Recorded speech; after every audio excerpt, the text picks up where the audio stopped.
Obtenir l'allocation aux adultes handicapés, l'AAH, ça peut vraiment changer une vie. Sauf que voilà, le parcours pour y arriver, ça ressemble souvent à un vrai parcours du combattant administratif.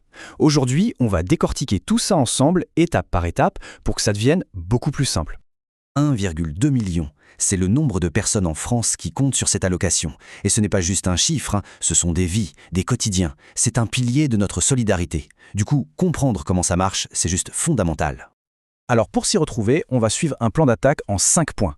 D'abord, on vérifie les règles du jeu, les fameux critères. Ensuite, on apprend à monter un dossier en béton. Puis, on suit son trajet, on découvre les astuces pour éviter le refus, et enfin, on regarde ce qui se passe après la décision. C'est parti. Allez, première étape, les fondations.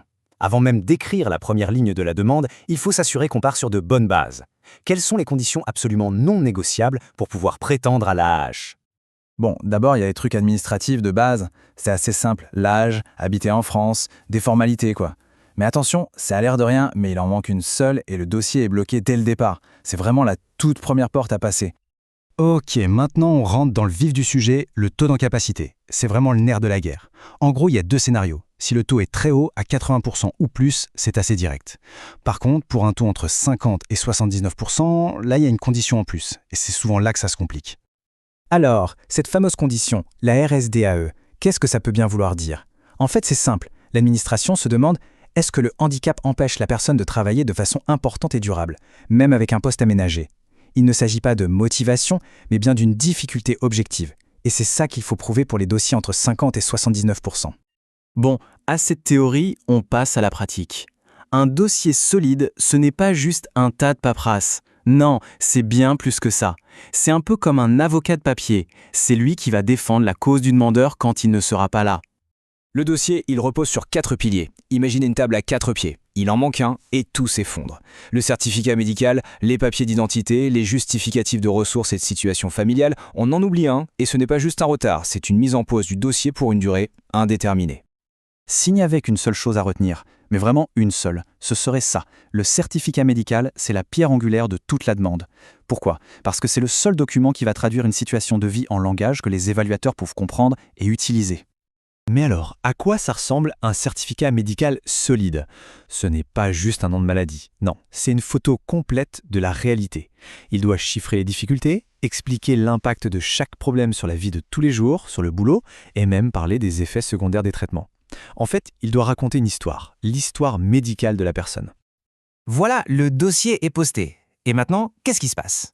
La demande entre dans les coulisses de la MDPH. On va jeter un œil pour voir ce qui se passe derrière le rideau. Une fois qu'il est reçu, le dossier suit un chemin bien précis. D'abord, une équipe de spécialistes l'étudie sous toutes les coutures. Et ça, c'est la phase la plus longue. Ensuite, il passe devant la CDAPH, la commission qui a le pouvoir final de décision. Et en général, le verdict tombe aux alentours du 4e mois. Mais attention, ce délai de 4 mois, ce n'est pas juste une estimation, c'est légal. Si au bout de 4 mois il n'y a toujours aucune nouvelle, la loi considère que la demande est refusée. C'est ce qu'on appelle un refus implicite, d'où l'importance capitale de suivre l'avancement de son dossier. Un refus, ce n'est pas une fatalité. En fait, bien souvent, on peut l'anticiper et même l'éviter. Voyons maintenant comment on peut transformer son dossier en une petite forteresse pour qu'il résiste aux erreurs les plus courantes. Pour déjouer les pièges, il faut d'abord les connaître, c'est logique. Alors, c'est quoi ces erreurs classiques, parfois toutes bêtes, qui font échouer une demande ? Ce qui est génial, c'est que pour chaque erreur, il y a une solution assez simple. Le certificat du médecin est trop vague, il faut lui donner un exemple de ce que la MDPH attend. Peur d'oublier un papier ? Une simple checklist et c'est réglé. Les descriptions sont un peu floues, il faut utiliser des chiffres, des exemples. Raconter une mauvaise journée type, par exemple, ça parle beaucoup plus aux évaluateurs. C'est une question qui revient tout le temps. Est-ce qu'il faut vraiment tout dire ? Même les problèmes de santé qui peuvent paraître moins importants ? La réponse, c'est un grand oui, sans aucune hésitation. Il faut voir ça comme des gouttes d'eau. Une seule goutte, ça ne pèse rien. Mais des dizaines de gouttes, ça finit par faire déborder le vase.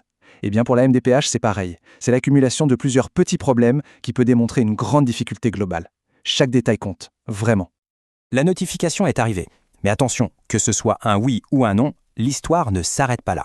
En fait, la gestion des droits ne fait que commencer. L'AAH a été accordé ? Bravo.